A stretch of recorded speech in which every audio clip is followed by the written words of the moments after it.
Hello there, and welcome to Murder Most British. I'm Zach. Hey guys, I'm Rachel. Yeah, here we are again. We're back. Every week. Ready for another one. We love it. We hope you guys do too. Well, this is a sort of a historical one. So this is an old one, is it? Yeah, we're going back a little ways. Yeah. How far back are we going? 1800s? Proper history, this is. Yeah. But it does have some legal ramifications and stuff as well. It shows how things were a little bit different with the law and whatnot, but yeah. Yeah, I can imagine excited. back in the 1800s it would have been so much different compared to now. Especially with class and money. Well, we dedicate this episode to our friend Al, who we lost just over a year ago. Al was an English gentleman in every sense of the word. He loved his sports shooting, the countryside and good company. We miss his cheeky little smile, his warmth and his friendship. And a few beers, yeah. Whiskey. Yeah, going up to the club. Yeah. Well, I think he would love this one because it's got it all. It's got class, money, a bit of fraud, and some murder thrown in as well.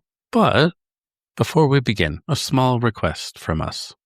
Follow us on Instagram and TikTok at Murder Most British and on Facebook at MMB Podcast. We'd appreciate it. Yeah, and then if you've got Discord, join us in the public crypto chat where we can talk cases, share theories, and read the latest news from the archive. Your support really helps the archive grow and ensures no story is ever forgotten. Okay, so let's get to the case. The shot came from somewhere inside the wood. Just one, clean, final, and swallowed almost at once by the mist. On the slopes below Ardlamont House, the servants paused in their work listening. It was a morning like any other in the Scottish shooting season, until two men returned from the trees, but one did not. In the long twilight of the 19th century, when Britain's air seemed thick with coal smoke, a child was born whose life would bridge two stations. Alfred John Monson, born in 1859, was the son of Reverend Thomas John Monson, a clergyman of the Church of England, and Caroline Isabella Monckton, daughter of George Edmund Milnes Monckton Arundel, the 5th Viscount Galway. That is a mouthful. Bit of a mouthful for you. Jeez, man, that just stinks of money and. Yeah, very much so. You just hear a name like that, you're like, that's money. I can see it already. So John's childhood stood between pulpits and privilege, a house of sermons and second sons. His father's living offered respect but little wealth. His mother's lineage promised refinement without coin. From this half-world of gentility without means, Monson inherited both polish and hunger. By 20, he was a gentleman by habit, but not by fortune. In 1881, he married Agnes Maud Day, joining affection to the discipline of appearances. Children followed, and with them the weight of respectability. Tudors lived in genteel poverty, their education a form of currency, their manners their last defence. In Victorian households, the tutor occupied an ambiguous station, educated among gentlemen, yet never of them. He shared their manners, but not their inheritance, their tables, but not their blood. In every polished phrase and pressed cuff lay the quiet labour of concealment, the effort of appearing to belong. For men, like Monson, dignity was performance, and failure meant descent. From guest to hireling, from refinement to redundancy, beneath civility's surface, that anxiety hummed like a distant wire.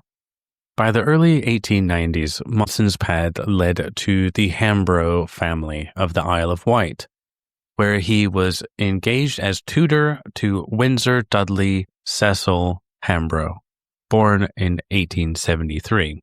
It was a position of trust and proximity, a man of modest means advising an heir to a considerable fortune. Outside these cultivated rooms, Britain was changing. The industrial south choked on soot, while in the Highlands, vast estates offered a cleaner illusion, silence, sport, and the echo of older hierarchies. For the wealthy, it was recreation. For those who served them, a ladder. When the opportunity came to lease Ardlamont House near Kames in Argyll, Monson took it. Locals said Ardlamont stood where the land itself seemed restless, a headland of shifting mist and sudden squalls where sea and sky met without horizon. Its windows faced the firth like unblinking eyes. Visitors spoke of the way sound traveled strangely here, footsteps doubling back, doors sighing when no wind stirred. The house, built at about 1820, rose from the headland like a grey sentinel above the sea. The wind carried salt through its corridors.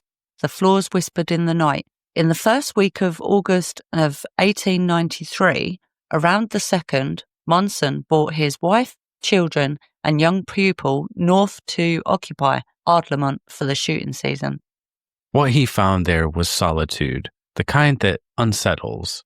The house looked down upon the Firth of Clyde, its lawns giving way to forests of pine. Servants spoke of the air's damp chill, the mists that never quite lifted. It was a place built for leisure, but steeped in isolation. By midsummer, the household had settled into its pattern.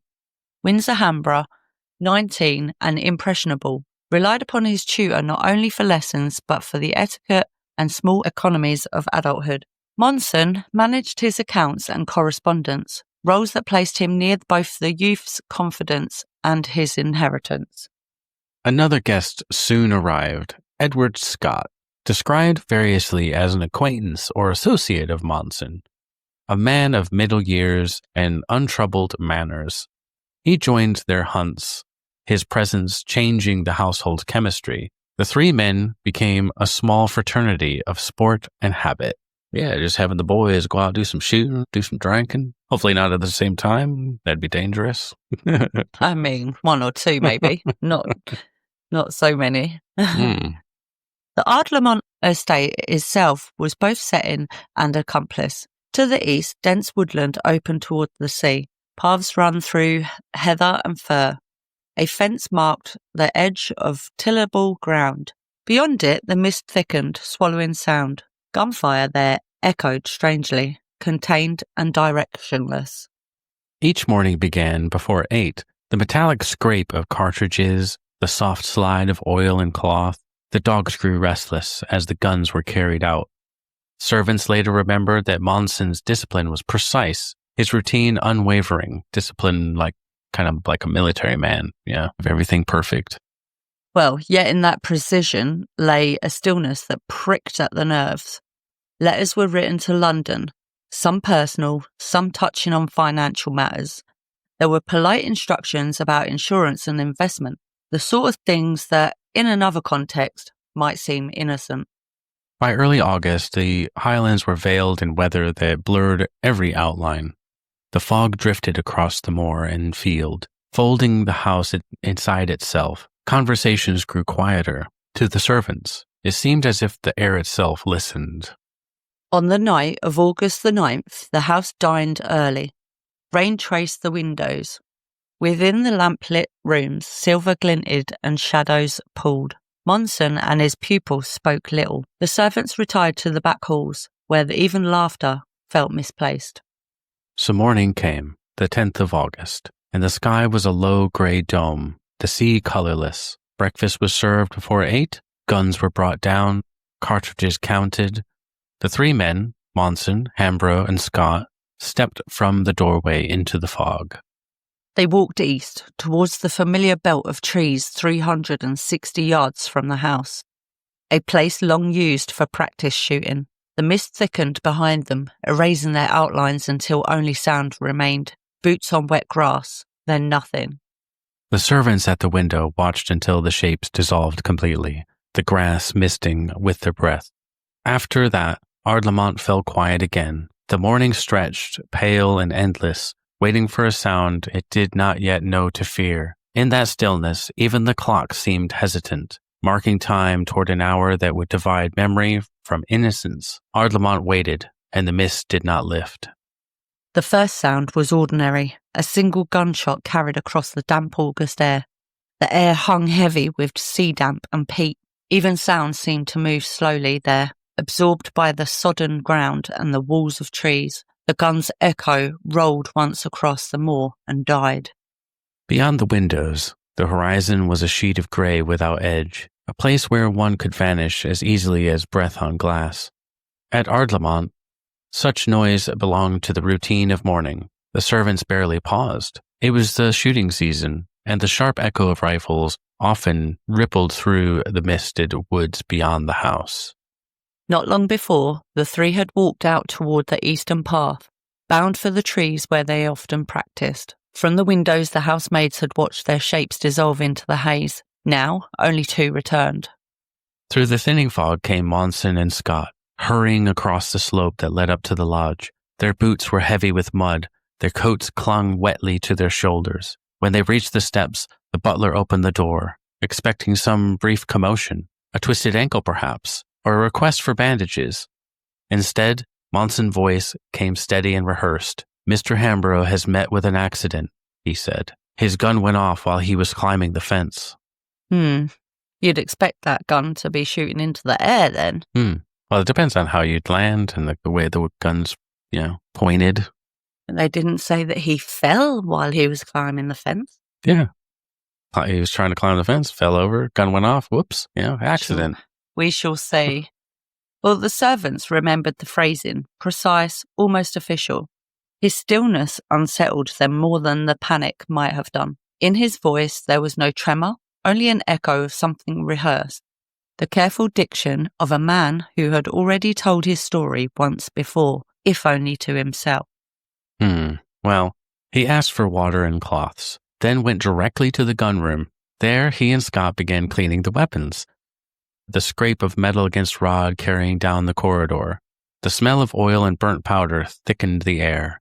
It was a practiced ritual, order restored after chaos. Hey man, just going to clean the guns. Right after. Hey man, he got shot. We're just going to go clean the guns real fast. Was that something that they always did? I don't know. Probably. Well, after we get done shooting, we got to go back in and clean the guns. But it seems kind of weird. It's like, oh boy, got shot out there. Yeah, I mean, surely, why didn't you carry him back for a start? Why did you'd bring him back, wouldn't you? Carrying him back. Just leave him out there. Yeah. Crime scene, but. Well, yeah, true. But it was an accident. It's not a crime. Wait, it's not a crime scene. No. Not in their view. Well, outside, the woods stood silent. The mist had grown dense again, muffling even the cry of the birds. Somewhere among those trees lay the young heir, though none of them in the house yet knew the truth of it. At Monson's instruction, the butler dispatched a messenger to fetch the local surgeon from, and I'm sorry if I get this wrong, Taina Bruick. Yes, I nailed it right there. These tricky words. Nailed it. No one sent for the police. That's strange. To those below stairs, it seems only misfortune.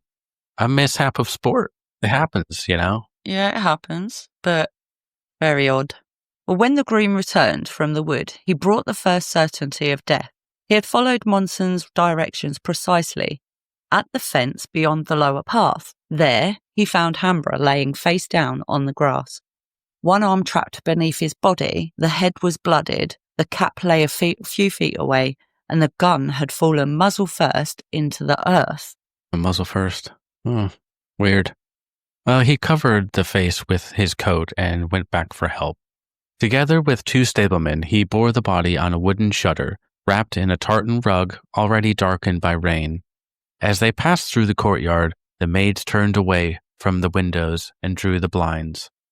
Inside the house, a strained quiet took hold.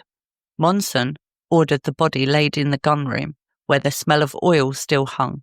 He sent another note, this time a telegram, to the Hambro family in England. A short message reporting accidental discharge while shooting. Well, by late afternoon, word reached the nearest town, and from there the local fiscal's office. A single official arrived before dusk, his carriage rattling up the drive through the mist. The house was composed, the narrative complete. Monson repeated his explanation, the fence, the fall, the accidental firing, and the visitor found nothing to contest. Death by misadventure was recorded and no post-mortem examination was ordered. What a phrase, death by misadventure.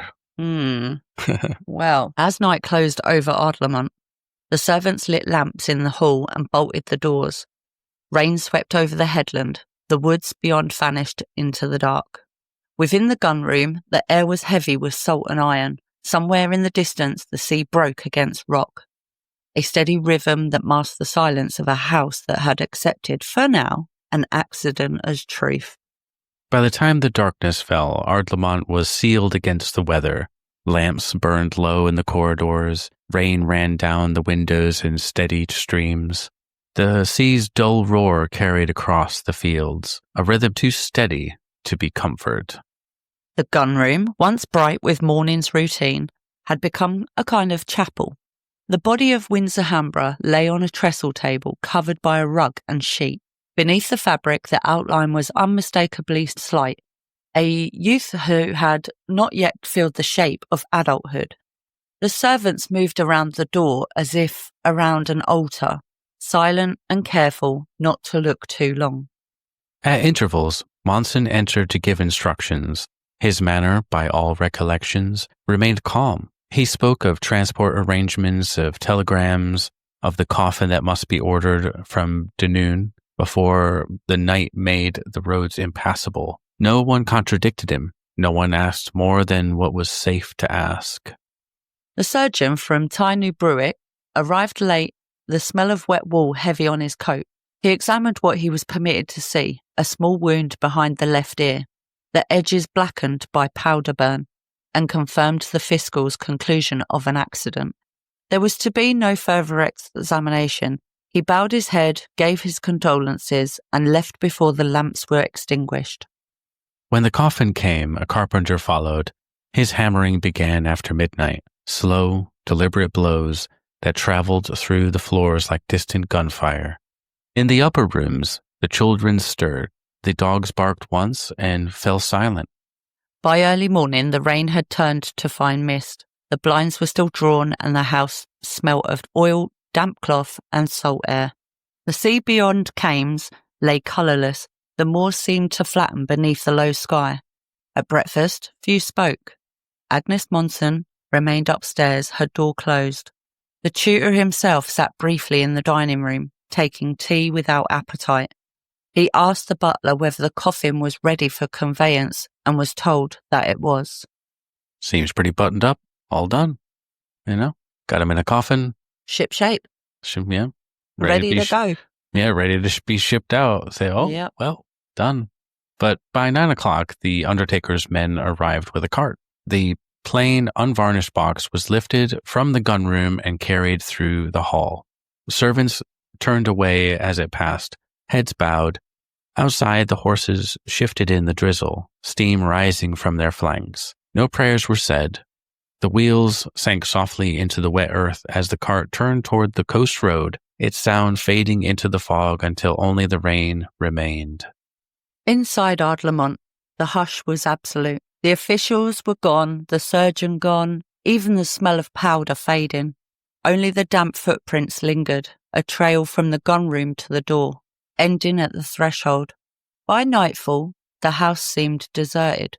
Yet those who spoke later on of that day remembered one image, the fence at the edge of the wood, slick with rain, the soil disturbed as if it still recalled the fall. In that silence, nature kept its verdict, unspoken, patient, and enduring. Yeah, pretty buttoned up, all done. Accident. I'm Yeah. skeptical. You're skeptical. Gun barrel in. Yeah, very skeptical. In the ground, face down. Oh, back of his left ear. I mean, back in them days, they're just taking their word for it. I mean, As a gentleman, you trust him at his word. That's gentleman says something. That's Well, I wouldn't have done. He's not up to anything nefarious. What are you talking about? He's a gentleman. Well, for a time after the shot, the official record read like any sporting tragedy.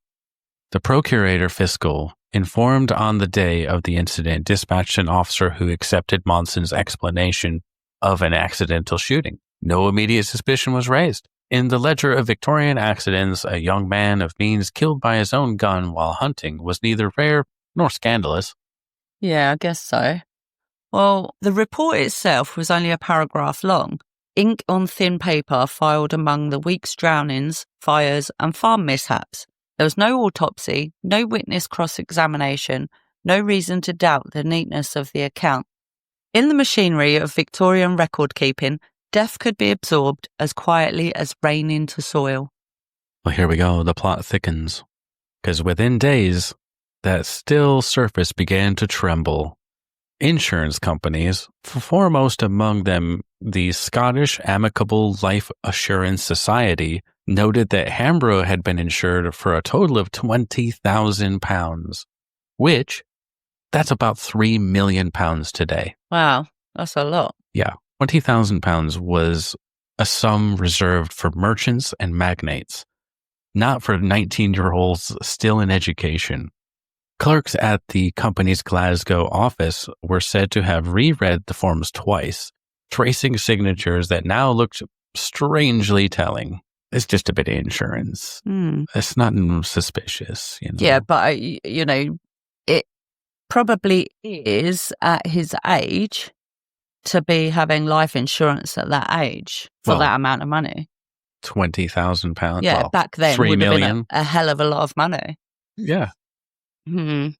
Well, the coincidence of youth, fortune, and sudden death began to whisper like scandal through the corridors of both commerce and law. These policies were arranged only weeks before his death and made payable in part to Agnes Monson. Such timing could not be dismissed as coincidence. It was an era where suicide and suspected fraud voided a policy, and insurers were alert to patterns of convenience. Well, Agnes, his friend, she could have got in on some of that. Well, that just seems extremely suspicious. There's no getting around it. Everybody's like, well, duh. Yeah. But at the time, witness statements from the Ardlamont staff began to reach the authorities. The butler and gamekeeper both described Monson and Scott returning to the house in agitation, cleaning firearms like immediately afterwards, and asserting the accident story before any word had gone to the authorities. These recollections, while cautious, introduced the first suggestion that the narrative of mishap might conceal intent. But when the death reached police headquarters in Glasgow, senior officers deemed the evidence inconclusive and ordered a formal reinvestigation. The body's treatment raised further concern. Because the initial fiscal inquiry had accepted Monson's account, no post-mortem examination was performed before burial. That omission, common enough in rural accidents, left a gap where doubt soon took hold. When the body was exhumed and examined by Dr. Joseph Bell, his report noted a single wound behind the left ear, its upward path and powder burns incompatible with an accidental discharge. The finding recast Ardlamont from estate to crime scene. Ooh. When police returned to the scene, the elements had begun their slow erasure. Rain had softened prints, and the loam gave up little. Yet in the act of recovery, the scraping of mud, the collection of cartridge fragments, the investigation found its first rhythm. Each gesture was reverent, the act of recording what the world had nearly buried. It's just so close, man, except for that insurance. I bet they was thinking, fuck! We're going to get found out. Mm-hmm. We're not going to get that money. That damn insurance company. If it wasn't for that damn insurance company, we got away with it. Yeah. Well, the investigators traced the crowns with notebooks and measuring rods, charting where soil and fern bore silent record of the fall. Each object, the cartridge, the stained cap, the broken stalks, was listed beneath lamplight, evidence replacing hearsay. In the constable's careful script, even the ink seemed to falter, as if uncertain what story it was writing. Attention then turned to the elusive third man, Edward Scott, whose surname may have been an alias, disappeared soon after the shooting. Letters later traced him to England, but he evaded the Scottish summons. His absence deepened the mystery, a companion gone without statement, a witness unreachable. His name lingered in police reports like a smudge, an outline without substance. Each lead dissolved in distance, a ticket unclaimed, a letter unanswered. It was as if the same mist that hid the shot had swallowed him too. Seemed pretty convenient. Whoops. Hey man, you need to leave the country. We're in big trouble, my friend. See you later. I mean, you would think that they would find that suspicious, like, straight away. Yeah. Especially if he's not from England. He sees all that. He's like, peace out, brother. See you later. Send me a bit of that cash when you cash in that life insurance. Yep, more than likely. But meanwhile, the press descended on Argyll. Journalists adept at moral drama filled columns with contrast between the dead heir's youth and the tutor's studied manners, the polish of a man born below the rank he imitated. The Glasgow Herald and the Times reprinted insurance details, feeding public unease. Within a fortnight, what had been an accident in estate ledgers became the Ardlamont Mystery. By early September 1893, reports on insurance irregularities, witness recollections, and Scott's disappearance were forwarded to the Lord Advocate's office in Edinburgh. The conclusion was measured but clear. Further inquiry was required. And the man whose calm explanation had first satisfied the fiscal would now be treated as a potential suspect. The shadow over Ardlamont thickened, and with it, the machinery of justice began to turn.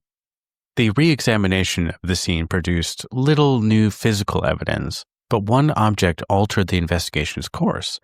A bullet fragment recovered near the site, found to be consistent in caliber with the ammunition used by Monson. At the same time, detectives scrutinized Hambro's correspondence and financial papers. Among them were the insurance proposals and receipts, showing the Monsons' connection to proposers and potential beneficiaries. This documentary trail replaced conjecture with inked proof of motive, at least motive sufficient to justify arrest. Yep. Got him. They're definitely on the case. Yeah. Well, the turning point came when insurance investigators and Crown prosecutors shared information. Investigators alleged that Monson had sought or proposed similar insurance arrangements for others in his circle, a pattern suggesting familiarity with speculative policies. That finding bridged civil suspicion and criminal inquiry. By September's end, the warrant was prepared. Alfred John Monson was arrested in Edinburgh and charged with the murder of Windsor Hambro, with subsidiary charges of attempted insurance fraud. The announcement reached London papers within hours, their headlines framing the case as a morality play of greed and betrayal. Following arrest, Monson was conveyed under guard to Inverary prison. Did I say it? I think you got it. Inverary. Yeah, so he was at the prison for initial examination, huh? Yeah, but there he maintained the story of an accident, offering no elaboration beyond the account already public. Investigators pursued Edward Scott, issuing circulars through Scottish and English constabularies. Some reports placed him in the north of England, but others on a ship bound for South Africa. But he was never brought before the court. His absence would haunt the proceedings, leaving a human gap at the center of the narrative. Yeah, like I said, he's just like, see you later, bro. I'm not going to get mixed up. I'm going to go to South Africa or, leave the country. Yeah. Said, well, bye-bye. Obviously, he probably would have had the means, being part of all the gentlemanly. Yeah. So then it just leaves Monson and his account. He's the only witness. So the press reaction swelled to national obsession. Illustrated papers ran storm-lit sketches of Ardlamont House. Sermons invoked the dangers of worldly speculation. The public meetings debated the morality of life insurance gambling. For Victorian Scotland, the fusion of money, death, and moral decay proved irresistible. The investigation had exhausted its witnesses and its ground. All that remained was circumstantial evidence, and that could still hang a man. By November 1893, the case had grown from local curiosity to full Crown prosecution. Papers carried notices of the Ardlamont murder, the tutor on trial. The public's tone shifted from speculation to moral condemnation. Monson's name became synonymous with cunning and deceit, yet the evidence remained circumstantial, a web of documents and impressions without a living witness to the shot itself. So the police had done their work. Now, in the courtroom's vaulted hush, the case passed from inquiry to argument, from the silence of the woods to the theatre of law. On the 12th of December 1893, under the vaulted ceiling of the High Court of Justiciary in Edinburgh, Alfred John Monson stood arraigned. The Lord Justice Clerk presided. The Lord Advocate led for the Crown, and a press gallery heavy with curiosity lined the benches. The Crown's case, read loud in careful monotone, unfolded with grim arithmetic. The £20,000 insurance on the youth's life, procured only weeks before the fatal day, the Monsons' names as beneficiaries, and the young man's death, sudden and solitary, in the tutor's company. The prosecution's opening statement portrayed Monson as both manipulator and opportunist. The Lord Advocate spoke of premeditated financial design, asserting that the accused had contrived the destruction of his pupil that the fruits of assurance might be reaped. Evidence presented included the signed insurance forms, correspondence between Monson and insurance agents, and sworn testimony from officials of the Scottish Amicable Life Assurance Society. Medical witnesses followed. Dr. James Caird, examining surgeon, and Dr. Joseph Bell of Edinburgh University, who is pretty cool fact here. He is the famed model for Sir Arthur Conan Doyle's Sherlock Holmes. Wow. Yeah. Interesting. Well, they testified on the trajectory of the bullet wound. Their conclusion: the angle of entry behind the left ear was inconsistent with an accidental self-inflicted shot. Powder mark distributed suggested that the weapon had been fired from a distance of several feet, not at point-blank range. Forensic exhibits, guns, cartridges, a map of the wood were laid out on the bench like relics. Jurors leaned forward as Dr. Bell demonstrated, with pointer and chalkboard, the impossible angle of a self-inflicted wound to the back of the head. Yet, cross-examination revealed uncertainties of Victorian ballistics. The absence of a post-mortem at the time, the lack of preserved tissue, the possibility of ricochet, the defence pressed each ambiguity until doubt hung in the air like smoke. The defense, led by eminent advocate Edward J. Balfour, countered that the Crown's case rested entirely on circumstance and conjecture. No witness had seen the shot fired. No direct evidence linked Monson to the act. Balfour reminded jurors that the fiscal's original report, made within hours of the event, had accepted the death as accidental. The Crown, he declared, has woven a web out of paper policies and suspicion, not proof. Well, yeah, I can see that. He's doing his job. Well, you can only go with as much as what you've got. Yeah. You know, if there's no hard evidence, I mean, you have to rely on the substantial. Yeah, the circumstantial stuff. Yeah. But it's still quite substantial evidence, you know, all the paperwork and stuff. Witnesses for the defence described Monson as a dutiful tutor, the Hambra as an inexperienced with firearms, an accident plausible in the ordinary hazards of sport. Character testimonies from acquaintances in England and Argyll spoke of an honourable man beset by misunderstanding. And then, of course, you've got the missing man. Edward Scott shadowed every exchange. The Crown conceded his absence but emphasized his role in corroborating Monson's timeline. The defense suggested his disappearance proved nothing sinister, only fear of publicity. Through 9 days of testimony, the mood oscillated between moral outrage and forensic fatigue. Monson remained impassive, hands clasped, eyes lowered, the image of composure that spectators alternately admired and distrusted. On the 23rd of December, 1893, after deliberating for just over an hour, well, that reminds me of old Buck Ruxton again. He had 90 minutes. Well, the jury returned a verdict of not proven. Scotland's middle ground between conviction and acquittal. It meant that guilt had not been established beyond doubt, But innocence was not fully affirmed. In effect, Monson was a free man shadowed by implication. The clerk read the verdict of not proven. Monson bowed slightly, expression unchanged. The Lord Justice Clerk then formally announced that the charge was not proven, and with that, the court adjourned. Outside, public reaction split along moral lines. The press printed parallel headlines: "The tutor acquitted" and "Murder unpunished." Crowds gathered at Waverley Station to glimpse the man whose composure had defied both accusation and sentiment. In letters to editors, correspondents debated whether the Scottish verdict was mercy or failure. In coffee houses and drawing rooms, the verdict was weighed like theology. Clergymen preached on conscience. Editors wrote of providence and deceit. Even in remote parishes, the name Ardlamont came to stand for the limits of proof and the chill of doubt.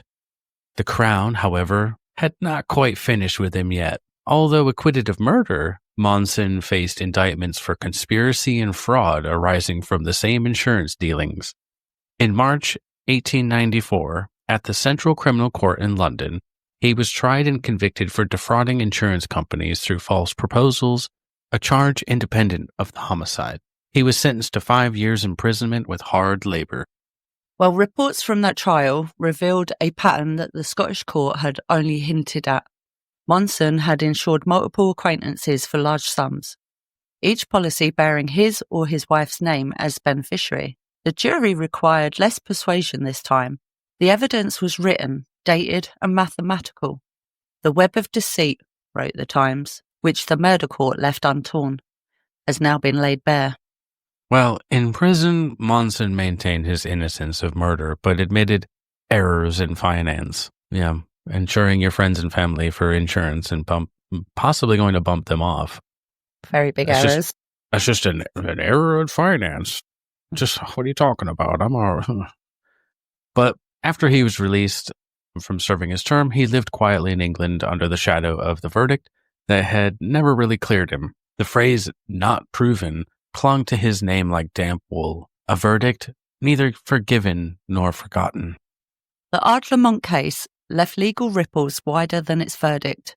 It revived debate over the not proven system, prompting editorials in the Scotsman and parliamentary discussion about its ambiguity. Critics claimed that it let the guilty go free. Defenders saw it as a safeguard against miscarriages of justice in cases built on inference. In the formal sense, sentencing ended with Monson's English conviction. In the moral sense, it never did. The court had given no gallows and no rope, only a perpetual pause, a sentence suspended in public opinion. The hunting field at Ardlamont lay quiet again, but its silence was no longer innocent. Well, beneath the oak beams of the High Court where the verdict was spoken, the echo lingered. Not proven became both shield and epitaph, and the man who walked free would forever remain inside that narrow corridor between doubt and guilt. Well, in London, the verdict of the court did not still the whispers. Alfred Monson's name lingered in the public imagination. When Madame Tussauds unveiled a new figure in their Chamber of Horrors, they placed his likeness among the murderers. The wax effigy stood immaculate, gloves folded, gaze serene, but its company damned him. I didn't think that the Madame Tussauds went back that far. They've been around a long time. Interesting. Well, Monson, affronted, took the matter to law. His claim was not that words had slandered him, but that meaning itself had done so. The law called it libel by innuendo, defamation implied by circumstance rather than statement. To display his figure among the condemned, he argued, was to declare his guilt without saying so. In 1894, the Queen's Bench agreed, in part. The judges held that the wax figure, silent though it was, could still carry defamation implication. They awarded him 1 farthing in damages, the smallest coin of the realm, a mere quarter of a pre-decimal penny, a token victory, more mockery than redemption. Monson v. Tussauds entered the law books, a curious meeting of waxwork and reputation. Got rewarded quite a bit of money there, the 1 farthing. That is quite a windfall right there. Here's a decimal point of a fucking penny. Here you go, bud. Get out of here. It's like, why did you even bother bringing it to court? Well, Alfred John Monson, released from English custody in the late 1890s, lived quietly under assumed respectability. Records suggest that he died around 1908 in England, his name seldom appearing in print after the insurance conviction. His wife, Agnes Monson, once beneficiary of contested policies, which I believe she was probably in on, but we'll never know. She survived him by several years, her life spent far from the scandal's reach. And the third man, the elusive Edward Scott. He was never located. His identity and fate remain unverified. I said, peace out, brother. I'm fucking off to South Africa. Good luck. Going anywhere but here. Yep. Well, the Hambro family withdrew from public comment. Windsor Hambro was interred in St. Catherine's Churchyard in Fentnor of the Isle of Wight, a marble headstone marking the youth's end. Culturally, the story endured in shadow. The Illustrated Police News and the Victorian penny press transformed the sober courtroom into Gothic scenes, the tutor as the tempter, and the pupil as the sacrificial innocence, the wood as the altar. In the popular imagination, the Ardlamont murder remained unsolved, its verdict a ghostly refrain. Oh, they solved it. They just couldn't really fully prove it, yeah. Yeah. I mean, the substantial evidence was still quite substantial, you know. Well, when you have the doctor that's the archetype for Sherlock Holmes in Arthur Conan Doyle's books, he was one of the guys that was, the forensics. And if he couldn't do it, couldn't prove it, well. What can you do? In the wider moral climate of the late Victorian Britain, the affair joined a litany of cautionary tales where education met exploitation and financial speculation blurred into sin. The quiet moors of Argyll, once merely a sporting landscape, acquired the aura of myth.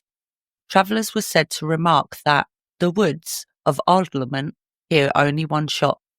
Thus, the legacy of the case is not judgment but uncertainty.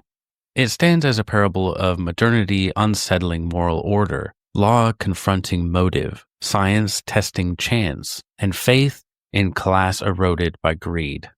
The verdict not proven remains its final echo, but in Scotland that echo has now faded. The Victims, Witnesses, and Justice Reform Act of 2025 abolished the old three-verdict system, and with it the ambiguity of not proven. The act received royal assent on the 30th of October 2025, leaving only guilty and not guilty for future trials. A modern certainty laid over an ancient doubt. That's, they just passed that. Yeah, I mean, that's crazy. Happened so long ago, but it's took till 2025 to just be like, well, we can't do not proven, not this, not that, It's either you're guilty or not guilty. Madness. Yeah, I mean, they were debating it back then and going, is this good or not? And then it's still, 130 years? It takes them to make a decision. So, I don't know about this. Let's talk about it for the next 130 years or whatever. Well, let's set it aside. We'll leave it 50 years. We'll come back to it, have a little, conversation, see where the mood's at. Well, in that mist, where 3 men set out and only 2 returned, Scotland learned again that justice, just like the heather, seldom grows in straight lines. Well, that was the Ardlamont Mystery. Not much of a mystery, I think, because fucker did it. I mean, obviously there is a bit of mystery, but I think, everything in a human's psyche is pointing to he did it. Yep. It's hardly undeniable, to be fair. But then again, was it him or was it Edward Scott? Yeah, but why would Monson go, oh. But exactly. The forensic guy said it was the same caliber as his gun that Monson was carrying. Yeah, so. But it wouldn't be Edward Scott because he's got no motive, whereas the tutor obviously has. Yeah. Yeah, insuring him for £20,000 or $3 million. You're like, well, you got financial motive. That's one of the biggest ones that, you going to make some money off from this? Oh, yeah. It's one of the top motives. Obviously, it's money. What else is it? Love, greed. That's it. Yeah. Crazy. Well, it's a pretty interesting little case, though, that. Yeah. It just shows like how they did things differently. And also like, I think it's kind of mirrors a little bit of like stuff now. Like if you go to a trial, like a murder trial, and they don't have DNA, you're like, well, you ain't got DNA, so whatever. It's so ingrained now that people expect, it's because of TV and movies. Irrefutable sort of evidence, really. It's like, oh, we got his DNA, we got him, but not every case is like that. Yeah. And it's not going to have DNA. It will rely on just substantial evidence, so. Yeah. And then also they had like the ballistics back then, and you're just like, how did people really understand? Do we even really, like, as laymen's, do we really understand ballistics as much as someone, back then? Wow. Crazy. Interesting case. Hell yeah. Can't wait. Can't wait till next week. Yeah. Super excited. Well, anyway, thanks for listening, guys. If you enjoyed, please give us a follow. Also, a like, a comment. Give us some comments of what you think about the case. Give us a 5-star rating as well. That would help us and help others to find us within the whole algorithm. You can find us at Murder Most British on Instagram and TikTok, and MMB Podcast on Facebook. So we also have a link tree for everywhere you can follow us down below. So until next week, stay safe, stay curious. Take care.